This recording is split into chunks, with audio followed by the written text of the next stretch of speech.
Bonjour tout le monde. Ici Pierre-Luc Lafrance de la France Communication. Si vous gérez une page d'entreprise sur Facebook, probablement que vous avez vécu la grande transformation vers la nouvelle page. Si vous êtes comme plusieurs de mes clients, probablement que vous n'aimez pas beaucoup ça. Entendons-nous, la nouvelle page simplifie plusieurs processus, entre autres d'aller voir ce que publient les pages qu'on aime en tant que page, de pouvoir partager le stock de ces pages-là. Puis dans les faits, le processus d'à peu près tout est simplifié. Mais qui dit simplification dit perte d'information. Donc, si vous êtes habitué de travailler avec vos statistiques, par exemple, vous risquez d'être frustré de la nouvelle page. Si vous avez le goût de jouer dans vos paramètres, dans vos préférences, vous allez voir que c'est beaucoup plus limité ce qu'on peut faire.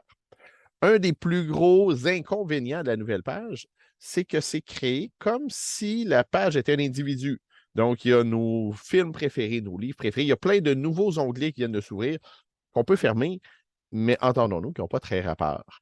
Sur les onglets qui ont rapport, il y en a certains que ça se peut que pour notre entreprise, on ne veuille pas et on n'a plus l'option de les enlever. On a beaucoup moins de contrôle sur notre page.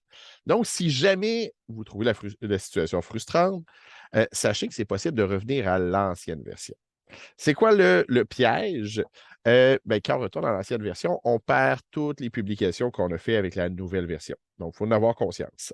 Cela dit, à part pour des fins un peu historiques de garder ces anciennes publications-là, ils ne servent plus à grand-chose parce que la plupart des gens n'iront pas consulter les anciennes publications d'une page. C'est sûr que quelqu'un qui arrive, ça se peut qu'il voit un trou si ça fait quelques semaines là, dans la nouvelle version. Comment on fait ça concrètement? Ben, je vais vous montrer ça. Vous allez voir, c'est vraiment pas très compliqué. Ça se fait là en, c'est le cas de le dire, là, ça se fait en un clic. Donc, je vous montre ça. On va dans notre page. On s'entend, il faut basculer, faut devenir, il faut vraiment passer. Parce que c'est ça la grande différence de la nouvelle page, c'est que la page devient un individu à toute fin pratique. Ça simplifie quand même le processus de savoir, il y a des fois, les gens étaient mélangés, de dire, ouais, c'est-tu moi qui publie, c'est-tu ma page? Là, c'est clair qu'on passe dans ce volet-là. C'est la page. Pour revenir à l'individu, ben, c'est dans le coin en haut, puis on revient à notre profil. Donc, je veux revenir à l'ancienne version, j'aime pas ça, je suis frustré.